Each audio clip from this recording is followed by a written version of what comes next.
In the last decade, the incessant tidal wave of cancelled movies, never-ending IPs, and constant remakes have led people all across the world to cry out what Bo Burnham declared in 2010, that art is dead. But is it really, or is this commercial, nostalgia-fueled phase just that, a phase? And more importantly, why is nostalgia seemingly the only currency that movies deal in now? All of that after a slightly retro intro.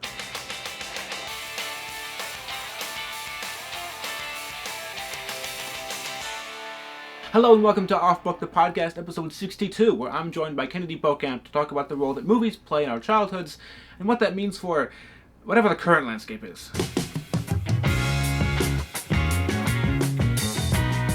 It seems pretty clear to me that no matter who you are, at some point you've been touched by movies in your emotional upbringing. It seems like that's a pretty universal thing, that movies influence who you are now. Oh, definitely. I think even, some of the things we like when we were younger tend to, predetermine what we like now. Just, genres, tropes, right. Stuff like that. And I would wonder if the changing of genres over time, how certain movies have been... How certain genres have been changing and becoming more popular and ebbing and flowing in popularity would have been influencing what people are watching, and therefore could probably change the trends in general, which the popularity of certain genres is inherently brought about by changing demographics. So there's kind of a circle there where society changes, so movies change, so society changes.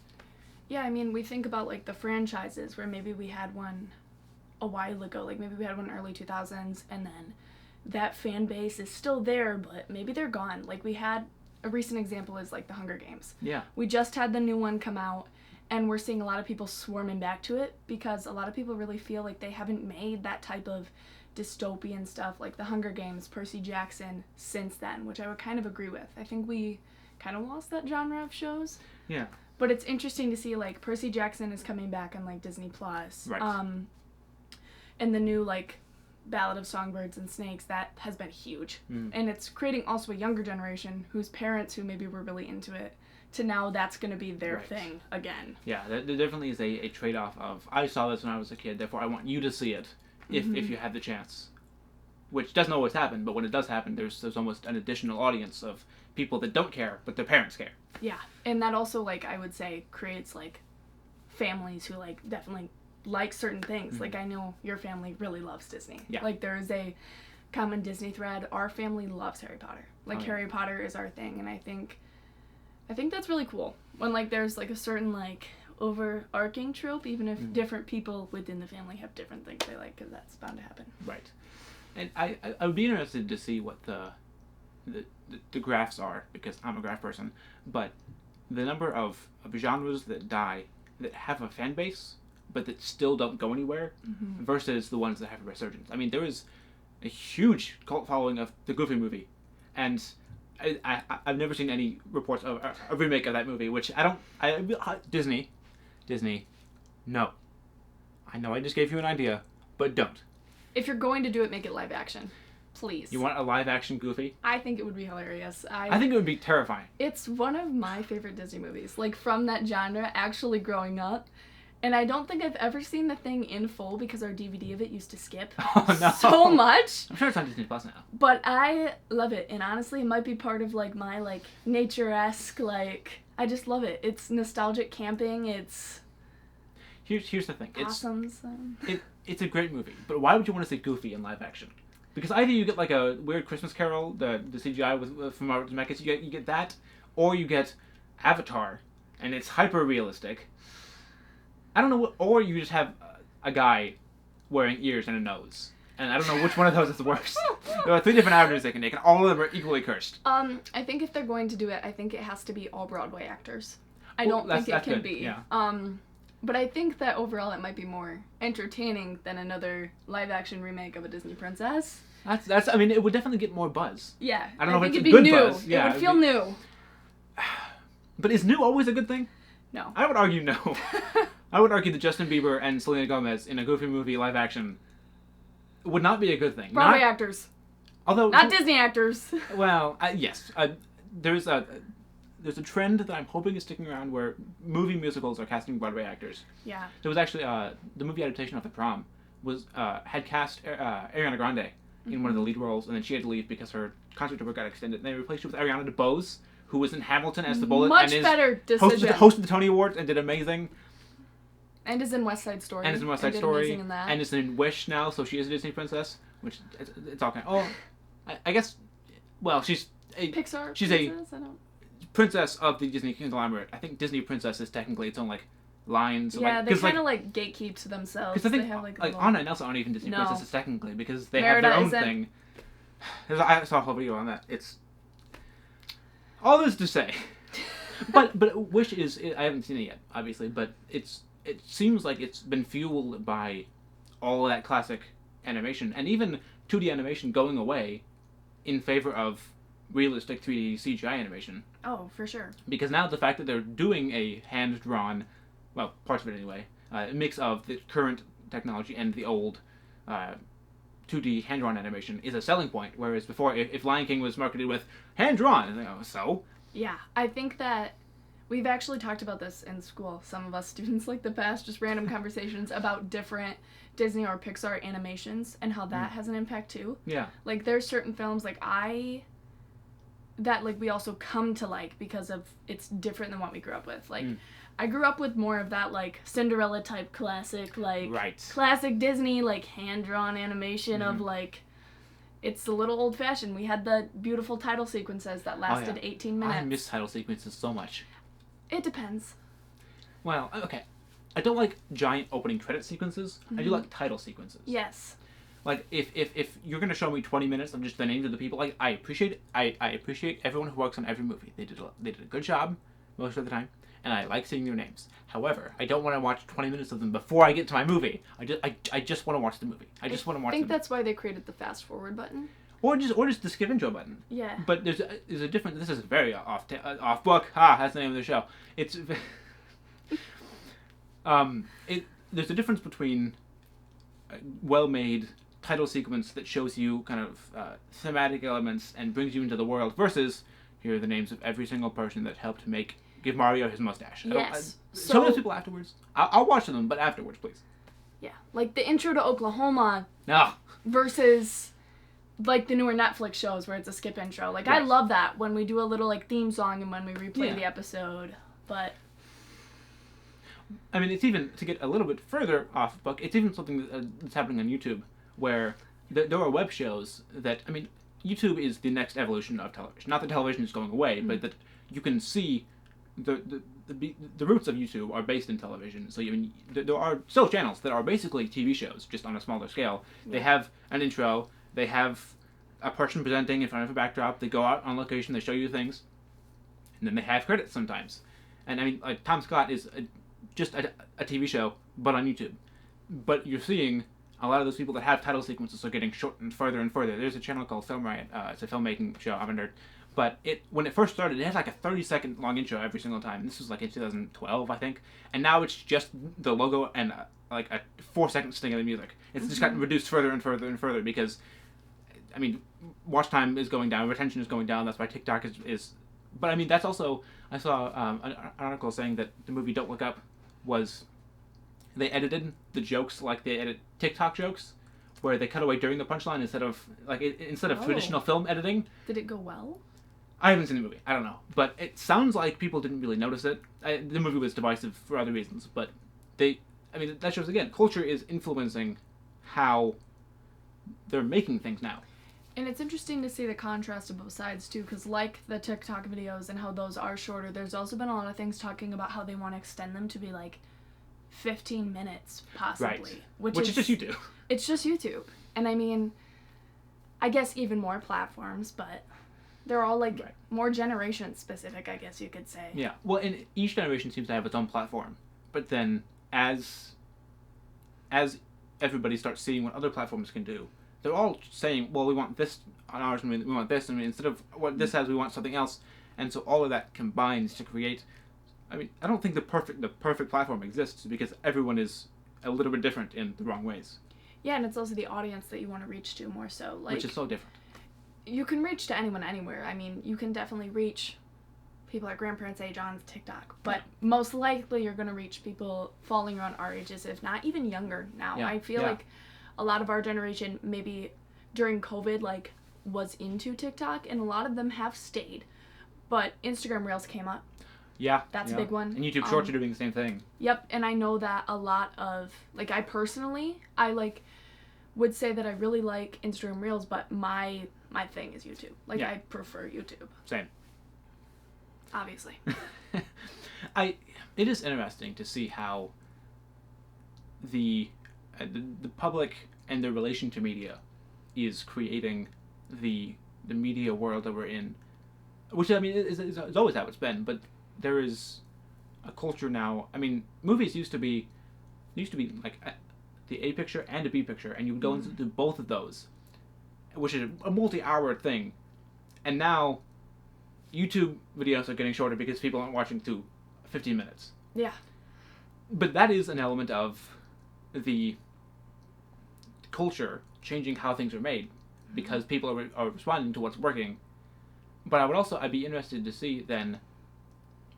It can also go the other way, where if people are trying to predict what audiences are going to want, which they always do, and they get it wrong, then inherently you're going to have. I mean, if Netflix adds a skip intro button because people don't want to sit through credits, but shows are also at the same time making, they're not credits now, they're just intro sequences. So now the streaming services are creating a generation that doesn't want title sequences because they've been trained to skip through them, even though nobody wanted that to begin with.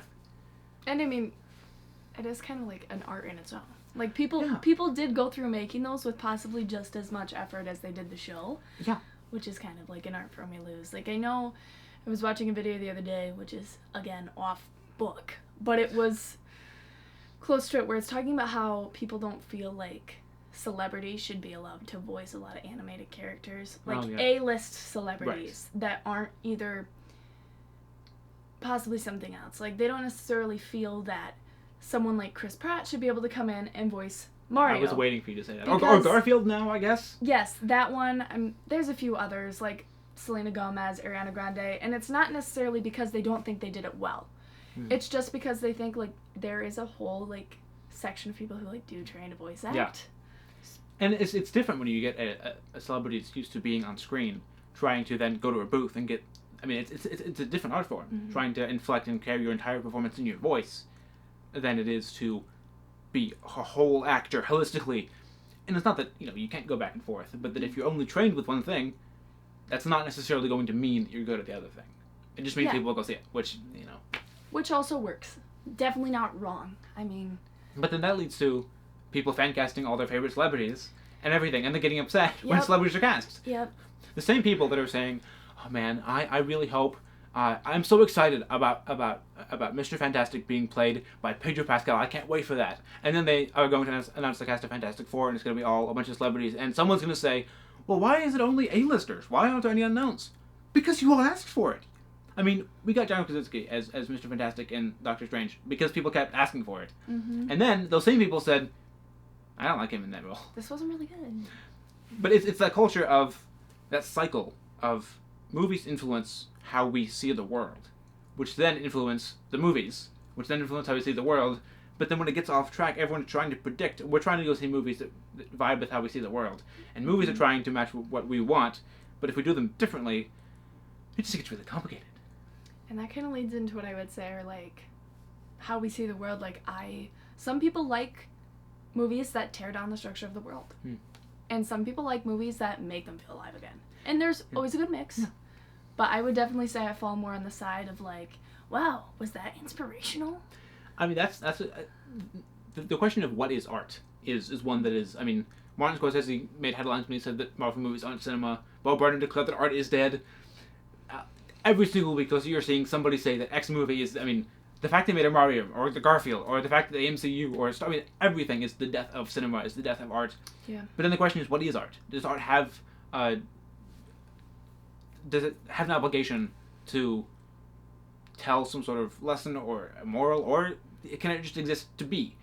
Is it wrong to want your viewers to turn their brains off, or is that a good thing?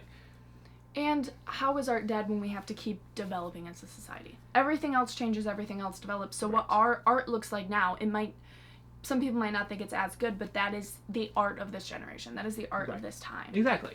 But I think that our society now is like that because of everything. Mm-hmm. Because, I mean, the Mona Lisa is a very different piece of art than the movie Tick, Tick, Boom. I love both of those things in very different ways.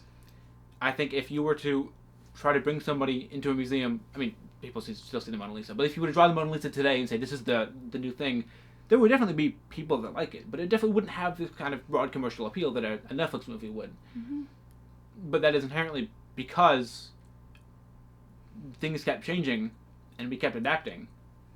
So I guess the question is, are we influencing movies or are they influencing us? I think it's kind of all of the above. I think it's like an endless circle of crisscrossing and all that. Because it also, I mean, we can look at movie theaters specifically too. Like they were a big thing because people didn't really have the tech to do it in their homes necessarily unless they were extremely wealthy, which I imagine might be the case in the future. So we can look at movie theaters too, and we can see kind of how that's still making an impact and how that may be different than. Right. And I mean, Broadway is the same thing. Oh yeah, yeah. I can talk about the lack of accessibility for days. I have talked about it for days. Go watch all those videos. But, I mean, there's even a subsection of that about movie theaters where theaters used to be the way to watch movies. Mm-hmm. And if you didn't catch a movie when it was in theaters, you were kind of out of luck unless it got played at another theater 2 years later. Yeah. And now theaters, well, some people are saying they're dead. A lot of people are saying that they are becoming the luxury of, like, going, it's like the private jet of flying is, yeah, sure, I can fly on a plane. Most people will fly on a plane, but if I want to pay more money, if I want a premium experience, I can go, I mean, there's a little bit of a difference on how much a movie ticket costs than a private jet. I don't have either one of those. But there's an element of this is an experience now instead of just the way you watch things. I think COVID changed a lot of that. Well, yeah. Because theaters were on the, like, always riding kind of a wave with what specifically is coming out and, like, kind of just, like, the wants of people. But I think that with COVID, that kind of sent everyone into being like, why would I go outside and, like, be around people in a theater? Like, someone's kid is crying, someone's throwing popcorn at me. Right. Like, I would much rather sit on my couch and watch this. Yeah. Which, that has definitely developed that. But then, the question becomes, I mean, we've already seen, like, Christopher Nolan, all of his movies are made for IMAX theaters. Mm-hmm. And so then you try to watch it at home, and the sound is all weird. And his answer is, I don't care. Get an IMAX theater in your house. Because he's making, I mean, that wasn't an actual quote. I'm not quoting him. Christopher Nolan, don't sue me. But he's making movies for theaters. That is how he's making things. You're seeing already movies are shifting to being made like digital video. Mm-hmm. Digital video is trying to tell the line between being itself and being its... YouTube is trying to be both TV and movies and YouTube and also Instagram and TikTok. And so everyone's trying to figure out what the perfect balance is. But then the question is, does that even work?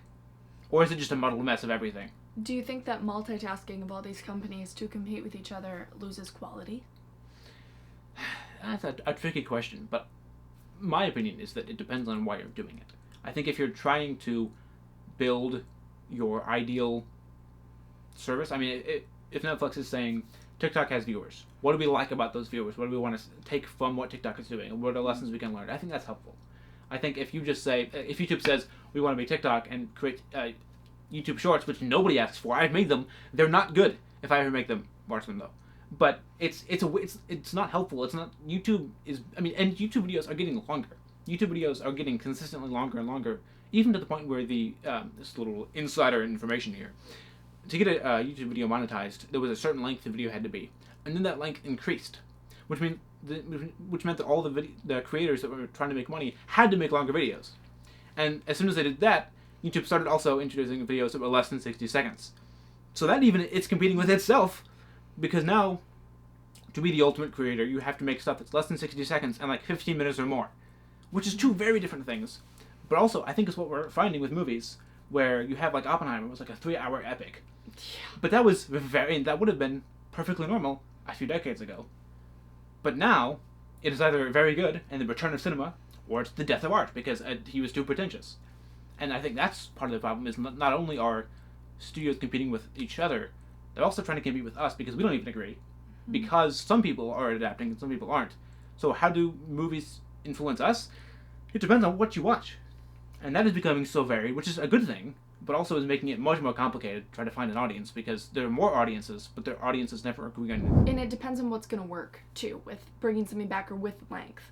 Yeah. Like, it depends. There's a lot of movies right now. Like, if we were to create...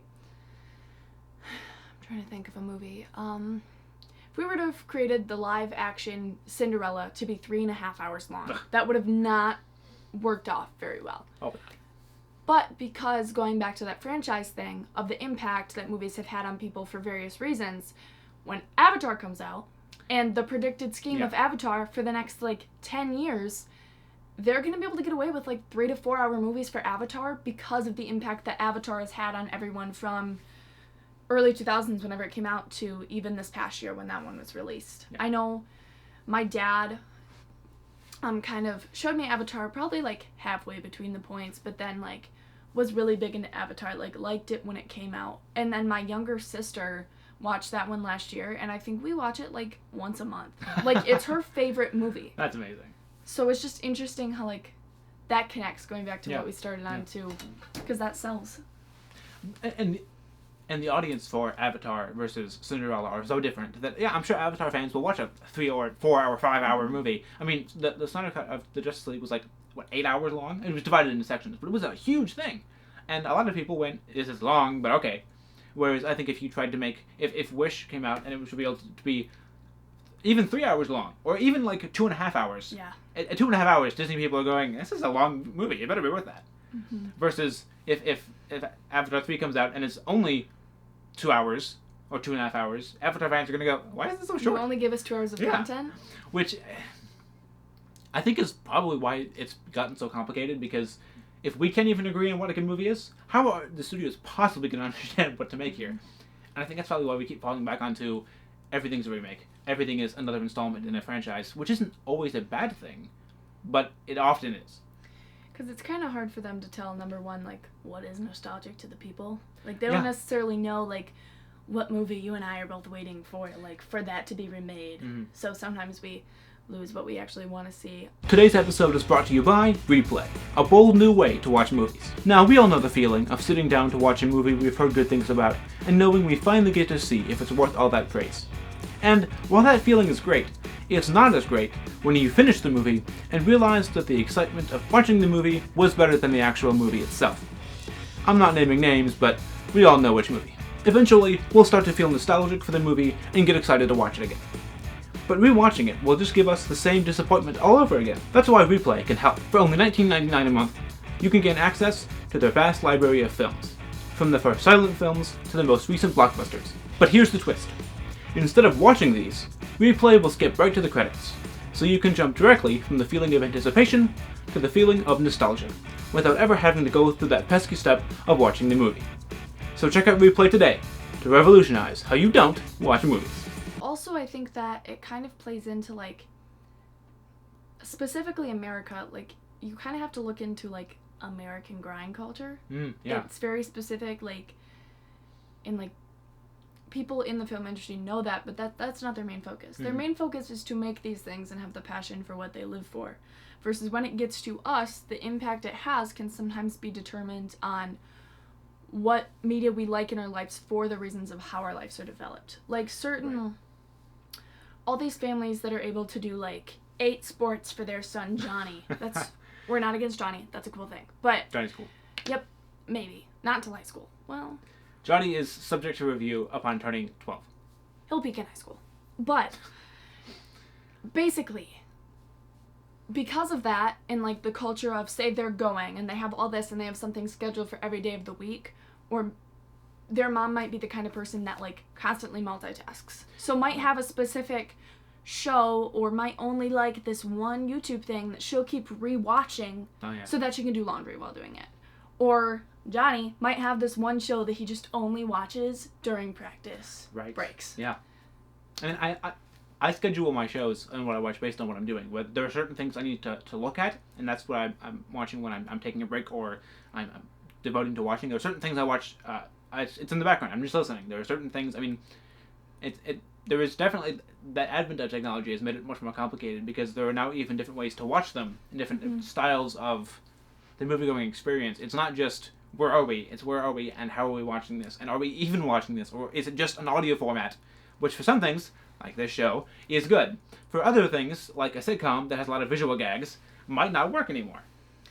Yeah, I mean, speaking format-wise, we have two TVs in our house. We have that format, with all kinds of different service providers. We have a DVD somewhere, and then obviously we all have our phones. Some even have, like, other devices, but I just got a 90s VHS TV. Nice. That's about, like, this big. It's adorable. But there are certain movies where I'm like, I have no wish to watch them on that. Like, I don't want to sit down and watch I don't remember what year it was. Like the 2018, 2019, that's what it was. The 2019 Little Women on my VHS TV. Yeah. That is not set up for me. Yeah. But will I watch, like, America's National Parks Mount Rainier on my TV? Yes, I will. Yeah.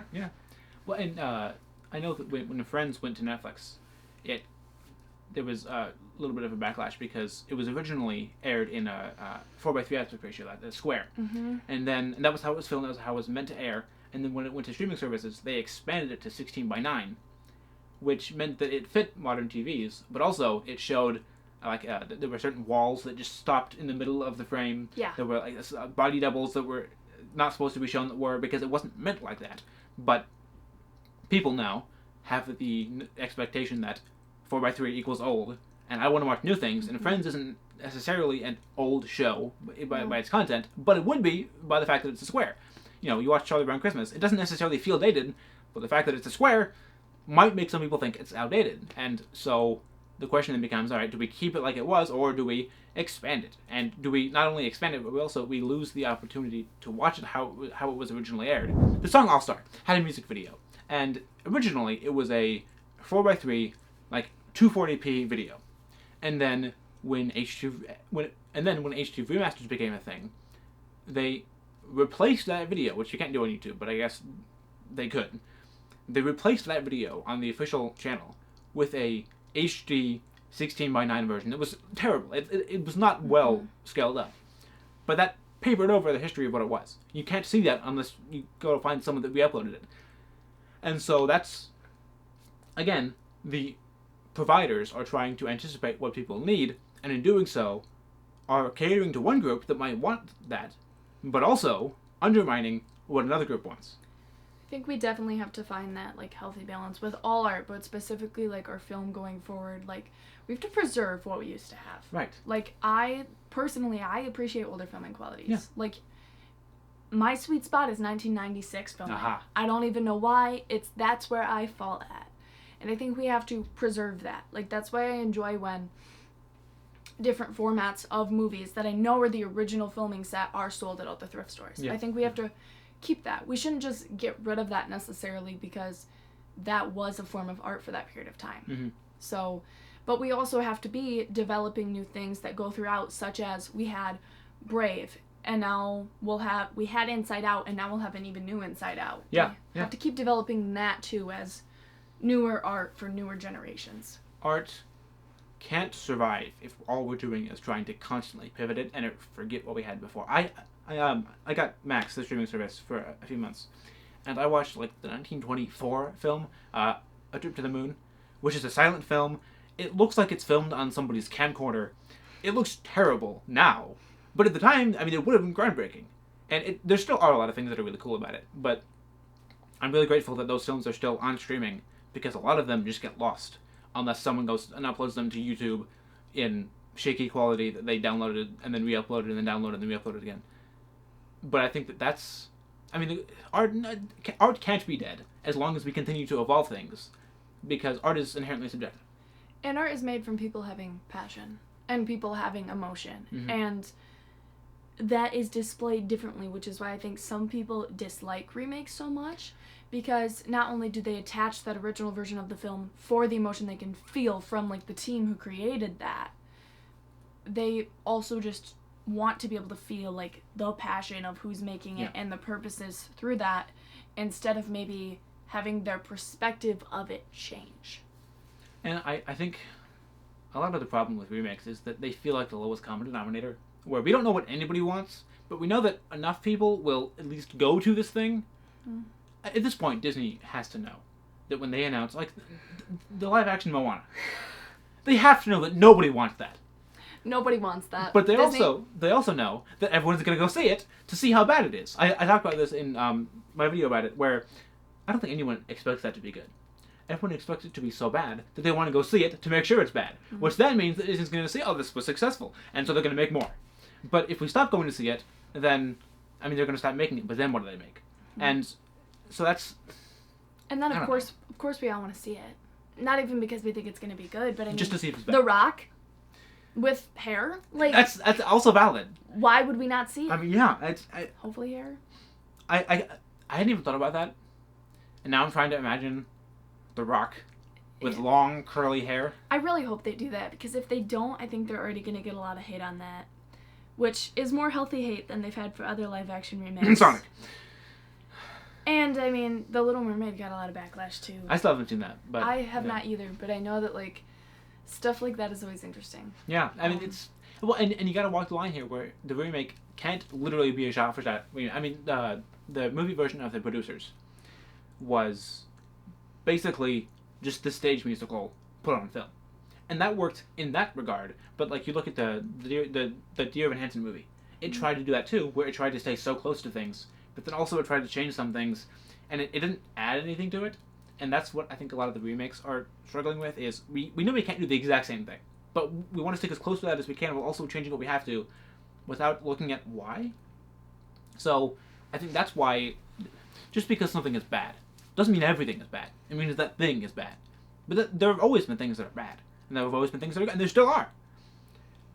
So I think that's the extremes have come further apart, which I think makes it easy to say, well, things are getting worse, or movies aren't even good anymore, or this stupid young people are just ruining movies by only watching TikTok. Which, I mean, are they? Some of them. Some of them. There are some bad movies that are catering to an audience that has a short attention span, and that's all they're doing, and so it's bad. But we have to trust that there's enough love and enough adoration from other people to keep the other movies alive, which I believe fully there is. I don't remember what year it was, but they made a modern retelling of Romeo and Juliet. It was a movie, and starred Leonardo DiCaprio. 96. Yeah. It was baffling. And while I appreciate what they were trying to do, I don't like it very much. I also don't like the Johnny Depp version of Charlie and the Chocolate Factory. I think it's weird. I appreciate what they were trying to do, but I don't like it. In talking to people about movies, I've heard people staunchly defend both of those movies and say that they're really good. Mm-hmm. And so I think that, sure, I can look at those movies and say they're bad. I've heard people say that all Marvel movies are bad. I love Marvel movies. Clearly. I talk about them all the time. But I think that's the landscape of, not even just movies, of everything, of art, of stuff that's created, is so different that, of course, you're not going to like all of it. But as long as people are still making original things and still trying to, even if it's a remake, I mean, trying to take a chance with it, trying to do something new, as long as there's still that kind of passion and that kind of heart in it, I think you're still going to see quality results. And speaking of, like, new quality things, a big thing, like, up on the rise, too, that has been a continuance, like, all throughout, has been, like, the book-to-movie adaptions. Right, yeah. And we're going to come upon a few that are getting a little bit, like, very polarized in how people feel about it. Like, I know that Taylor Jenkins Reid, Seven Husbands of Evelyn Hugo, brilliant book, amazing book. One of those books that I think is personally hard to imagine being brought to life with anyone that's not indie actors, anyone that's not unknown. But when we get stuff like TikTok that maybe promotes a light into that, or promotes stuff like the book for a different audience of people, then we have those fan casts. Right. And because of that, we have some A-listers, Selena Gomez being one of them, Camila Cabello being the other, that people want so badly to play this Latina woman in the 50s. Because also, speaking of, like, diversity in what people see throughout the media, because of what is popularized in their heads, that is the only Latina woman Right. who could play that, because that's the only like diversity they're seeing too. Yeah. Which is a bigger topic even. Well, yeah. And I think here, sometimes studios, it's good to listen to what people want. Sonic did not look good. Now, it's okay. But just because somebody on Twitter says that they want something, doesn't mean you have to give it to them. Mm-mm. Because sometimes people ask for stupid things. And if you give it to them, you're doing a stupid thing. So, next time someone asks you for something in a movie, think about it first and decide if it's a good idea before you do it. Let's get like a team together. Like, let's all like go back to the classic like Last Supper painting. Let's all sit around a table. Let's all spend like 6 hours like with a Supreme Court or something, deciding whether or not this is good. Let's get some PowerPoints going.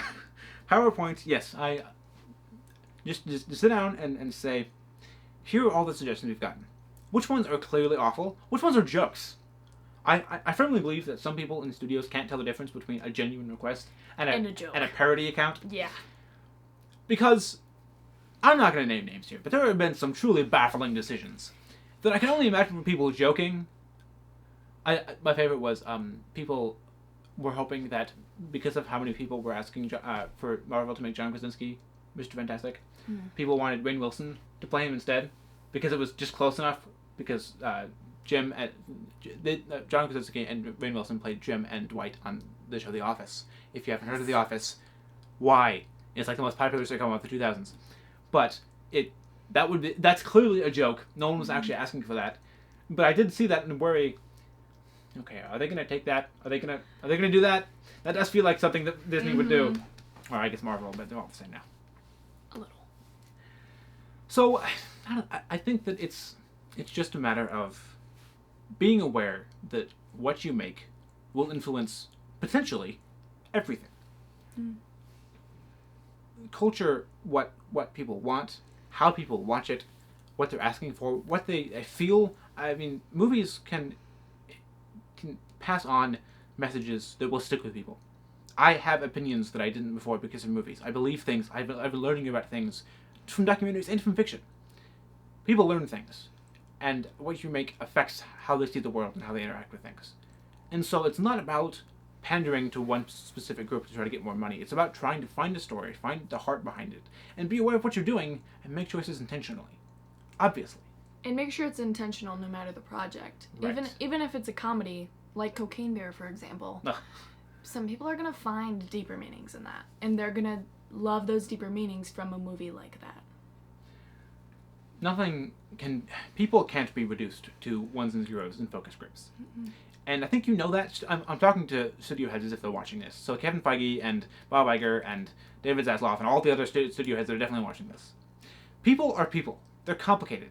They can't even agree on what they want.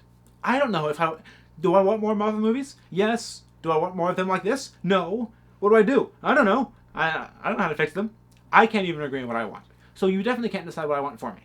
So instead of trying to optimize the best scenario, just be aware of what you're doing and make something that you want to make. It'll find its audience. But and if it becomes a blockbuster, great. But if that's all you're trying to do is make a blockbuster, then it's going to fail. Great art, great film is created from taking the risk and seeing where it goes and learning from our mistakes. And if you make a mistake, admit to it. Don't just cancel the movie before anyone can see it. That's its own topic, but I'm so annoyed at studios like Batgirl and the Wile E. Coyote movie. They'll make them and then they'll just cancel them, or they'll make them and they'll put them on a streaming service and then they'll just remove them. Mm-hmm. They remove Pop Culture was a show on Disney Plus, all about finding props from classic movies that had been lost to time and tracking them down and learning the history of them. So Disney, you took a show about finding things that were lost to history and removed it from anyone ever seeing it. Is irony dead? Maybe art isn't, but irony is. Just because something wasn't a box office sensation doesn't mean you have to erase it from existence. You have plenty of money. Realistically. And here's the thing. Yes, you might lose money on a project, but is that worse than erasing all the hard work of people? And honestly, I think that's the problem, is that as things have always been commercial. There's always been money investments that have controlled Hollywood and the entire artistic industry. But as things are getting more and more online and more competitive and more complicated and diverse, you're seeing more of the decisions that are just made about money. The writer's strike just ended and took like way too long because it was all, and the writer's strike before that was like, I don't know, an eighth of the time. Don't check my math, it's probably wrong, but I think that's old. I mean, shocking. 20-something creator says that consumerism is killing the industry, obviously, but art isn't dead. The creative spirit that drives the studios might be. And that's why so many people are calling for, put creative people in charge, and they will help to greenlight projects that matter, instead of just the ones that you expect to make money. Because then, it's so fickle. I mean, the Marvels came out, and yes, the Captain Marvel, the first one, had a weird box office, but it was the most recent episode in the Marvel Cinematic Universe, and also didn't do that well. And so it's impossible to predict what's going to do well and what's not going to do well. So instead of trying, just make something that matters, because that will influence a whole other generation of creators that will take those lessons. And I don't think it's impossible to see a future where things are better, but they're not going to get better if you don't do anything. No, and we have to keep everything available. We have to have a place where everything can be seen, because even if it's not going to make major profits now, and I don't have a good example, but 10 years from now, a whole group of people could find that specific thing and make it the biggest thing ever 10 to 20 years later. Yeah. Because of what is driving us as people and because of what is influencing us in society. So, what now? What now is we watch movies that are made for a reason, and we don't keep hate watching things. And when we find something we don't like, we let it exist. Whether we are somebody watching it for the first time, whether we are a critic, or whether we're the person making it or funding it. Things are allowed to exist even if you don't like them personally, as long as they have something to say, and as long as you made them for a reason. And with that, this episode is over. I know, I miss it too. But, good news, you can go back and start it over right now. Exciting, right? I know I have my evening plans. Till next time.